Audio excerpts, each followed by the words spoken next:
Welcome to the Eternal ROI podcast, where we share the real stories of workplace transformation. And now, here are your hosts, Will Stewart and Chris Patton.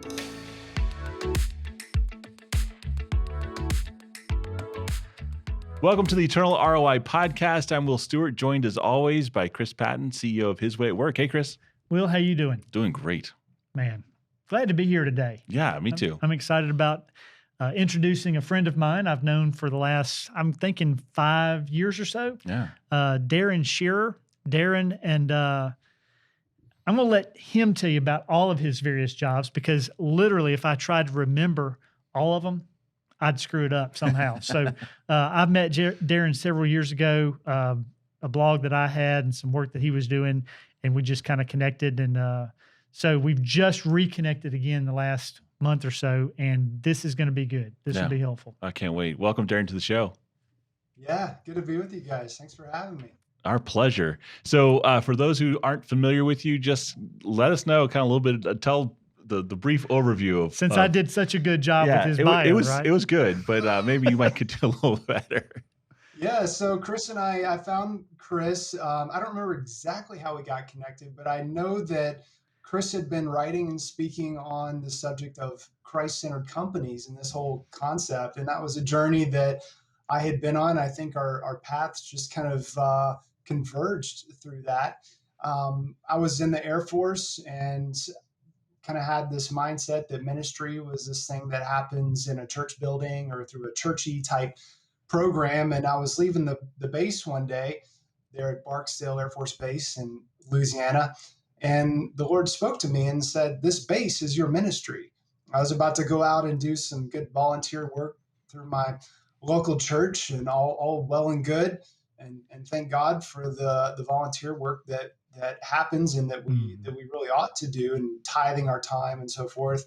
But I had kind of lost sight of the fact that God had really called me first and foremost to where I'm spending the majority of my time, which was the workplace. In my case, it was in the Air Force. And so that's where things really began to shift, and realize that God wanted to be involved in my everyday life, not just what I was doing, quote unquote, for God, that, maybe my pastor would affirm me for.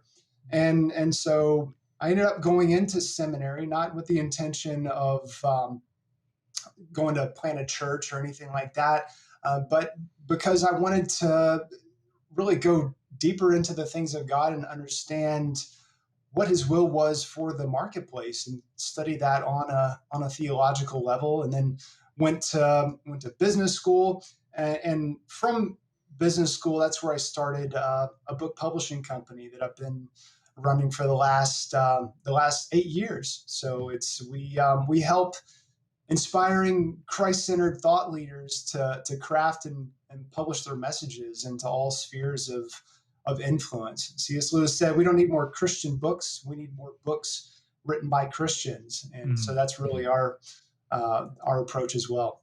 That's good. What's the name of the publishing company? Yeah, it's Highbridge Books and Media, because what we found is that people don't just need a book published. They also need a website. They need email marketing. They need podcasts. They need all sorts of things, because now it's an exciting time in the publishing world. I think a lot of those who have kind of rested on the laurels of just printing a book and thinking that's going to be the end all be all for that message. Now we have so many more ways to get a message out through audiobooks and podcasts like we're doing here. And so I just love the business. So I love how you took a academic approach to learning more about theology and business. You didn't kind of like start a business and then figured along the way. You kind of went to seminary and started kind of doing from the ground up from that perspective. What led you to go the theological route, the academic route first? And what was that big takeaway that you, through all your studies, that kind of led you to where you are today? Yeah, I think for me, and a lot of those of us who really kind of had to learn the hard way, I needed to know the purpose and the meaning behind what I'm doing. Like I used to ask my my math teachers, I was an English major. So if you're an English major, you understand how much we don't really enjoy math, and maybe you didn't do so well at math. But I would ask, how am I going to use this one day in actual real life? And I never really got a good straight answer. I know now with profit and loss statements and running a business, there would have been so many different ways to inspire me to really invest myself into learning math. But it was kind of the same with theology and my work in just in everyday life. I wanted to know, because it seemed to me that what was being communicated to business people is that the only thing that really your ministry as a business person is, yeah, you want to not cheat and steal, and you don't want to be an Enron associated with that sort of venture, but you're really just supposed to give money toward real ministry. And I just didn't buy that at all. I mean, as I see it, that's where we spend 60 to 70% of our waking hours for the large majority. And I mean, like upwards of 85% of us are working in a for-profit venture. And so I really needed to know what is Christian doctrine for business? And I still haven't, this is something that's really still in its infancy, because, for so long, business has been thought of by, church fathers and a lot of people behind pulpits today as sort of a necessary evil, to just make money to fund things that really matter. But as you and I know, I'm preaching in the choir here with people who are listening to this show. But if you want to engage in the Great Commission, the workplace is the place to do it, because that's where the people are. That's right. Yeah.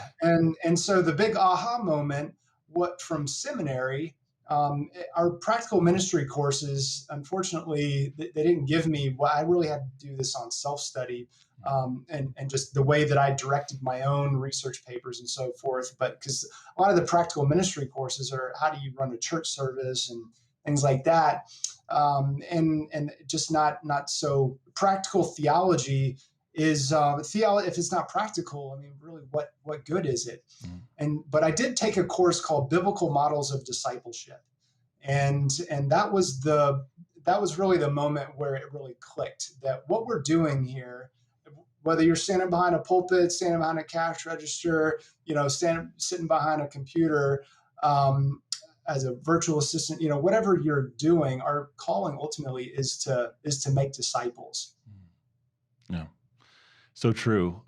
We talk to a lot of business owners, business leaders on this podcast, but we haven't had a pastor in yet, or someone from that. And that's somebody I would love to have on the podcast.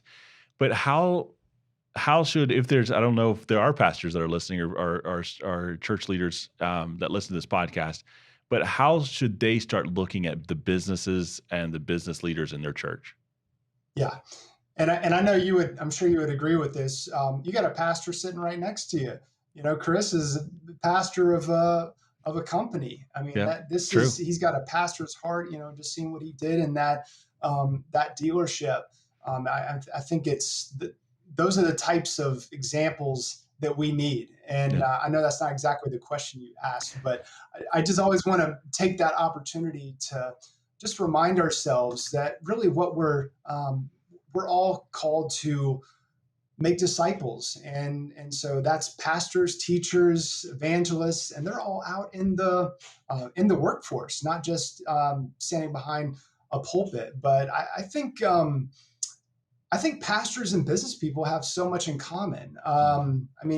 They're in terms of the opportunity that we have as the pastors have to disciple their business people and help them understand that you are called to business.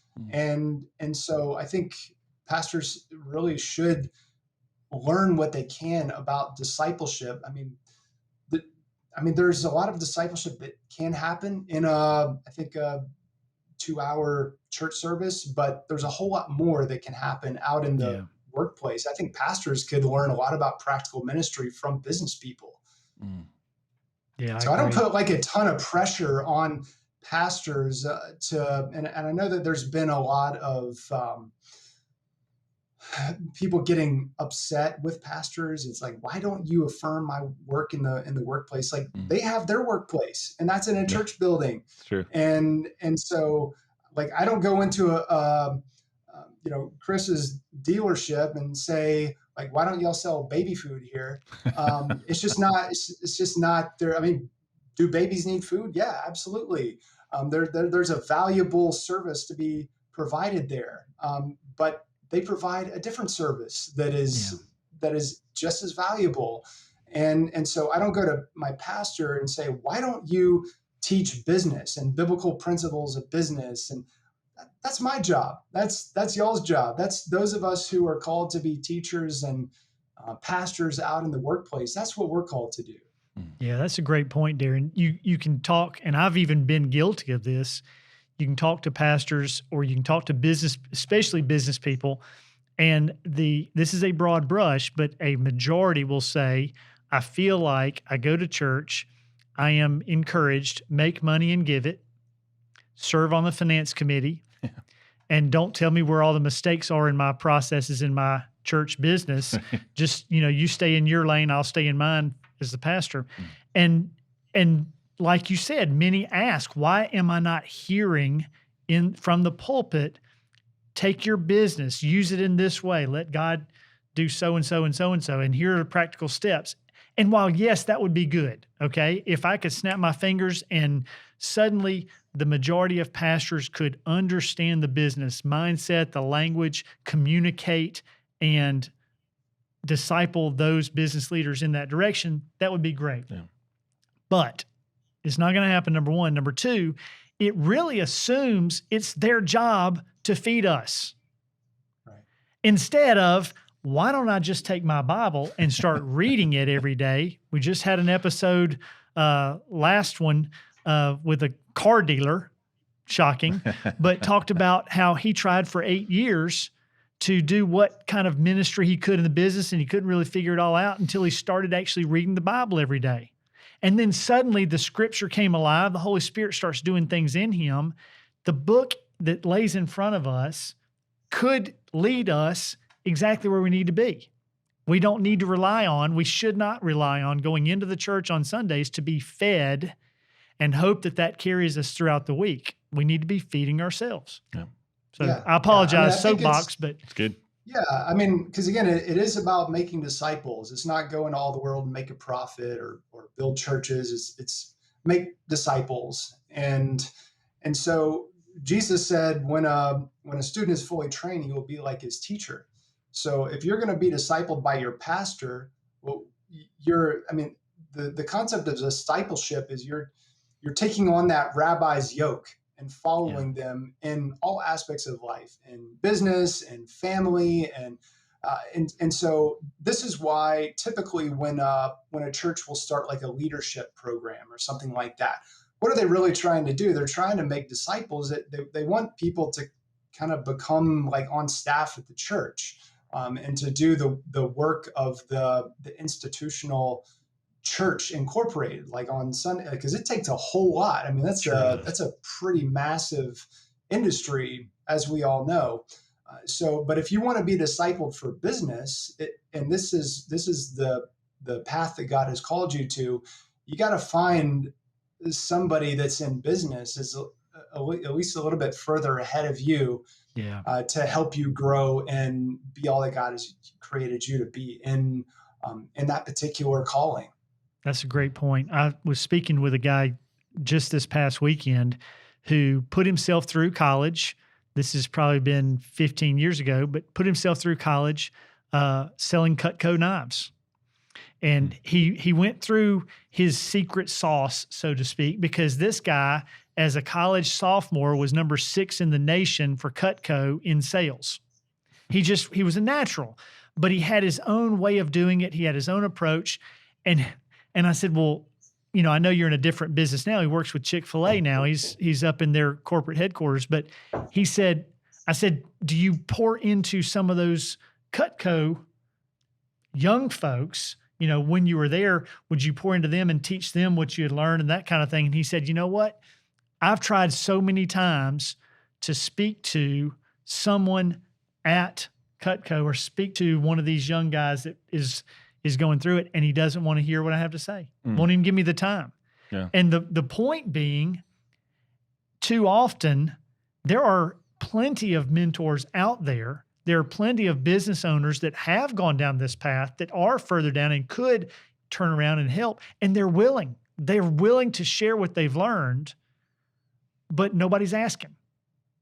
And unfortunately, as soon as they turn to someone younger, this is again broad brush, but they'll turn to somebody and, would love to help you, whatever. Yeah, I'll give you a call, and there's no follow-up. So I think what you're saying, Darren, makes a lot of sense. To the degree there's anyone listening today, not real sure what that looks like to be a Christian business leader or owner, find someone that you can see that has been further down that path.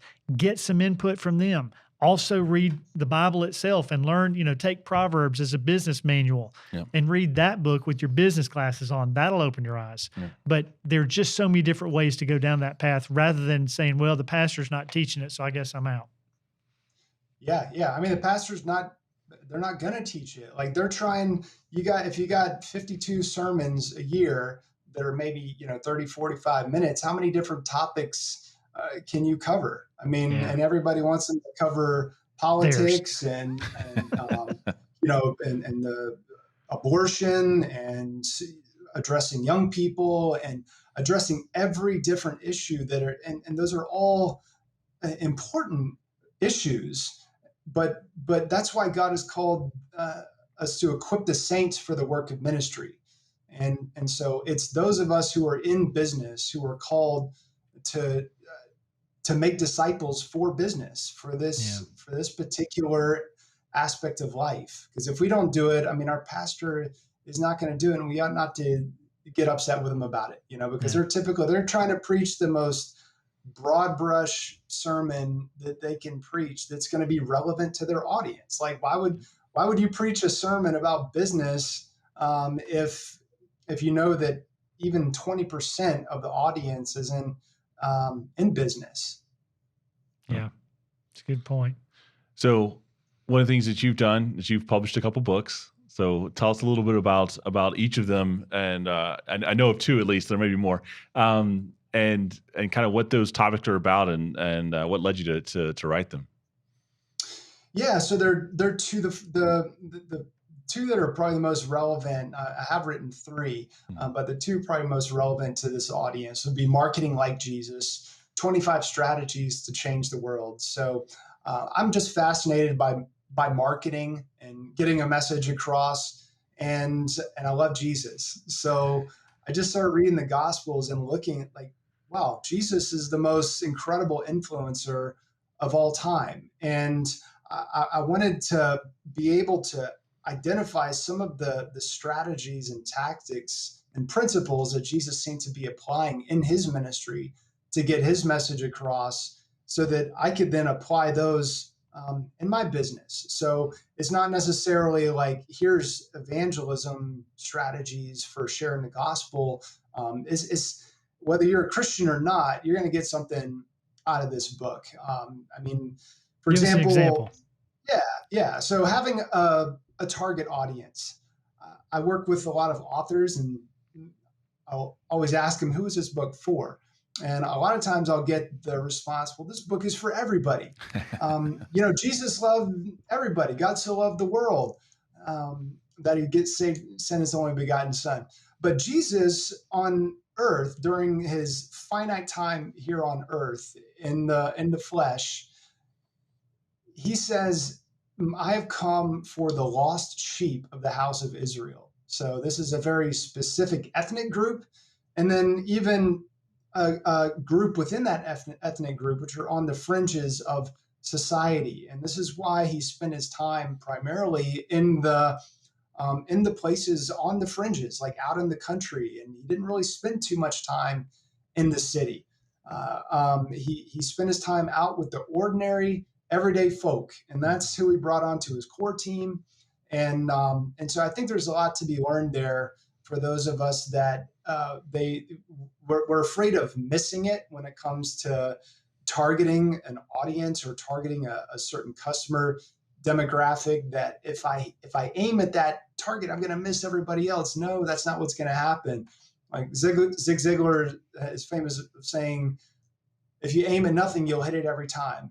So I think it's critically important to have a clearly defined target group that you're going after, even a target person for what you're offering. Yeah.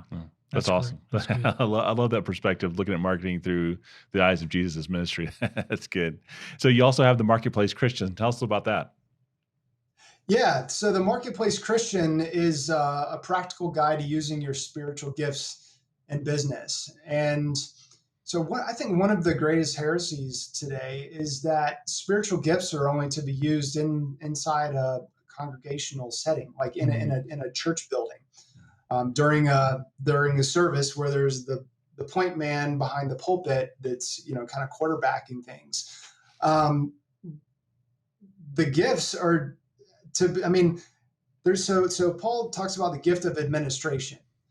So let's say that I have the gift of administration, and that the theory is true that it's only administration if I'm using it in a church building. So when I go to work and I'm doing administrative work, what am I using then? I mean, the flesh, like, am I just operating in my sinful nature? But no, the Holy Spirit has given gifts to the church for the purpose of revealing God's glory throughout the earth. And so these gifts like leadership and administration and teaching and service, prophecy, like I've got in this book, I share examples of people who are using each of these spiritual gifts, and there's also an assessment. So if you want to know what your spiritual gifts are, you can go and take a look at the assessment. But you'll find out what your gifts are, and then you'll get an example of somebody who has used that gift for the glory of God in a for-profit setting.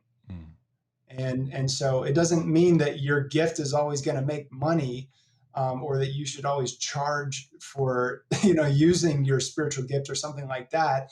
But always keeping in mind that the purpose of the spiritual gift is to reveal God's glory throughout the earth. And for 85% of us, that's going to be primarily in a for-profit setting where we're rubbing shoulders with the people in our community. Yeah, that's good. That's awesome, looking at it through the aspect of the gifts, which is so cool, because our identity in Christ and who we are as believers just doesn't stop with the four walls of a church, and we're supposed to be carrying out the Great Commission and living out God's plan for our lives at work. Why do you think businesses and business leaders are so resident to live out their faith in the workplace? What are the common misconceptions that are keeping people from just taking that step?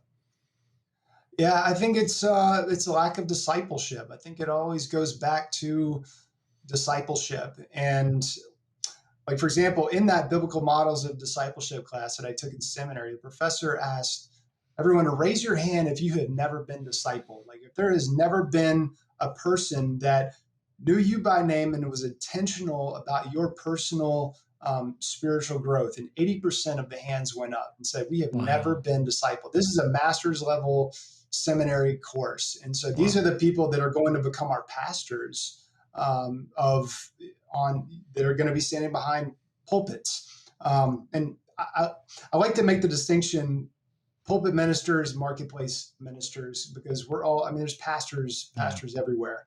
But you guys get what I'm saying. Yeah. So I think it's a lack of having somebody like a Chris who has been in the business world where we're going to work every day. I see how Chris handles HR issues. I see how if somebody has to get let go, like what kind of process, what kind of a spirit is that done in? Do I feel encouraged when I'm at work? Like how do they handle the conflicts that come up day in, day out? And that's the place where really the Christian life and the spiritual fruit have an opportunity to be on display. Like I think about like it's like the showroom of Christianity. I mean, you're not gonna. You might come into a church and hear a nice evangelistic message, and you might even go down front and receive Christ, but you're not going to fully commit to the Christian life and discipleship until you see it modeled for you out there in the context where you spend the majority of your waking hours. And so that's what we need is more people to be intentional about making disciples. I think as business owners, we're in a prime position to be able to do that. And one of the driving principles for me has been where John the Baptist said, "He must increase, I must decrease." And so for me, that's all about discipleship, because how does Jesus like to increase? He increases through other people. It's not you as the business owner having to like hoard all of the decision-making authority in the business and not being able to delegate any aspects of kind of cultivating the culture, or even like taking on tasks that you just shouldn't be taking on. We have an opportunity if that's me increasing. But when I decrease and allow Jesus to increase, he's going to increase through the people. And that's going to require, if Jesus is going to increase around us, that's going to require some discipleship. Otherwise, it's all just sort of bottled up in us. Yeah. So let me ask you this, Darren. We talked a minute ago, and I was talking about how there are mentors, there are disciple-minded or discipleship-minded people out there in business, in many cases, because at some point they were discipled or mentored. But there are those out there that would give of time, energy, and effort to disciple, to mentor someone. How does someone who doesn't have that person, how do you see them going and finding that person? How do they go from, I don't have anybody discipling me or mentoring me, to now I do? What's some advice you would give that person? Yeah, I think first of all, and pray that God will either send somebody across your path or open your eyes. I think most of it is just opening our eyes up to the people that are already in our workplace. That was the case with me when I was in the Air Force. I kind of had this complex where like, oh, I'm the only one around here that wants to serve God and be serious about ministry and everything. And then I read in 1 Corinthians where Jesus appears to Paul, right there in the red letters, and and Paul's got the same complex about going into Corinth and like, oh, nobody here loves you, God, and I'm all alone here. And Jesus says, "Don't be afraid, for I have many in this place."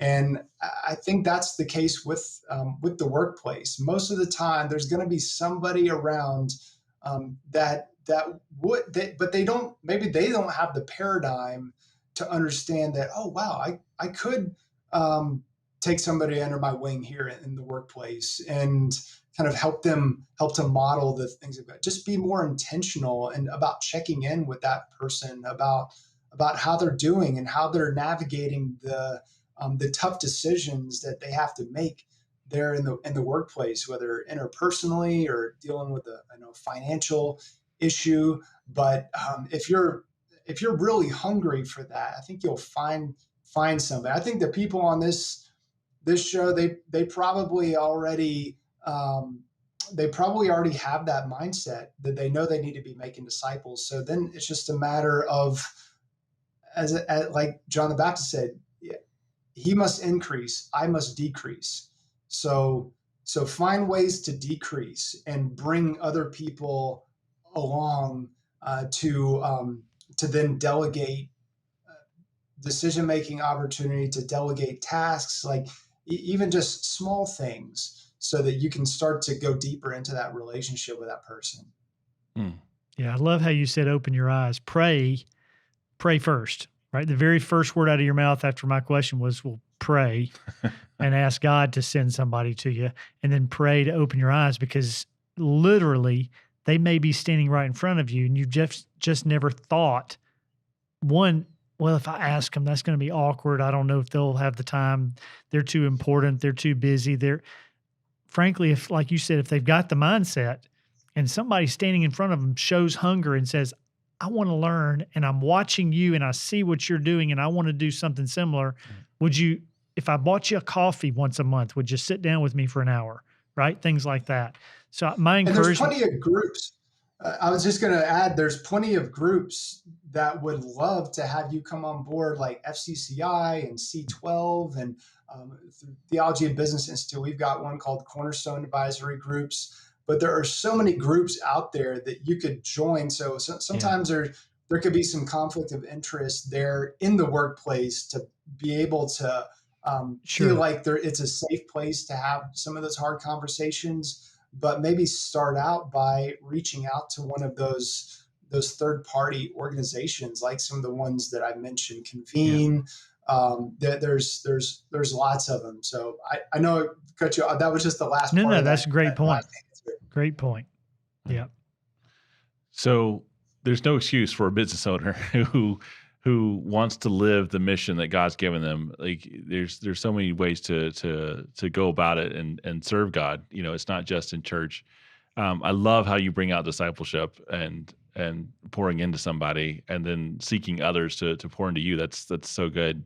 What's a piece of advice that you wish you would have been given 10 years ago?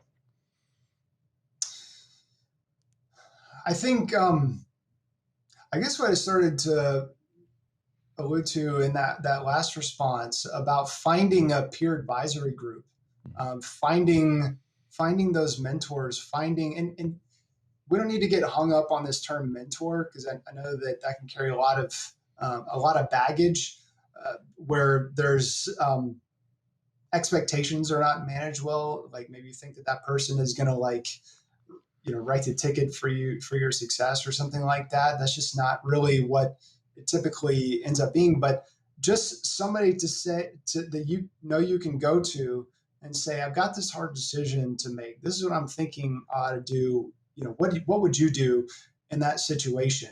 I think that would be the advice that I'd give to myself, is to go find a group like that. And I've got a group like that of 7 people that I meet with now on a regular basis. And in addition to, it's one thing to be able to listen to shows like this and, read books, but to be able to have a group, it's not so much about they're going to tell me something that I don't know already. They're going to hold you accountable for doing what you already know you need to do. Right. So the faster you can that I could have put myself in that position of being accountable, which is, hard with, I guess, my temperament, personality, not being an entrepreneur, not wanting to feel like I'm subservient or something like that to somebody. But that's discipleship, is you have to submit. You have to choose that interdependence with the body of Christ. So I think would have been my advice. That's good.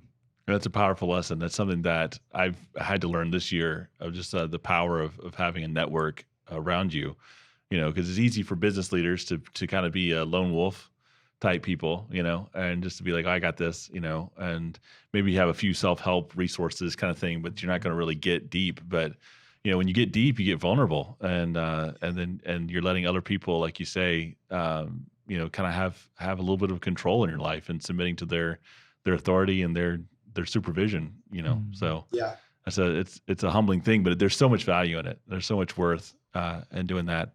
What do you think the big takeaway is from the day? For the people who are listening, what would you like them to walk away knowing?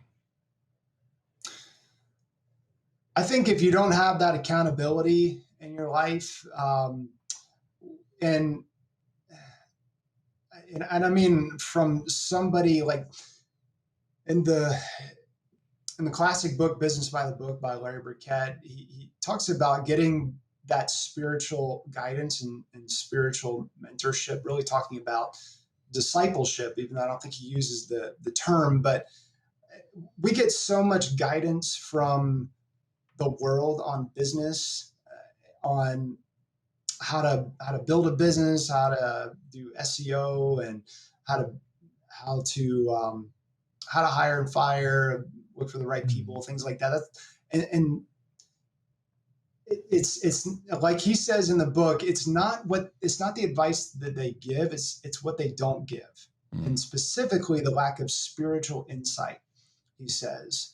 And so as you're pursuing that accountability, don't just look for somebody that's rich or somebody that's like obviously built a great business, but look for somebody who can also help you succeed in the things of God and help and truly help you stay on that path of being discipled and making disciples and choosing to be accountable to people like that. I think that would be part of the advice.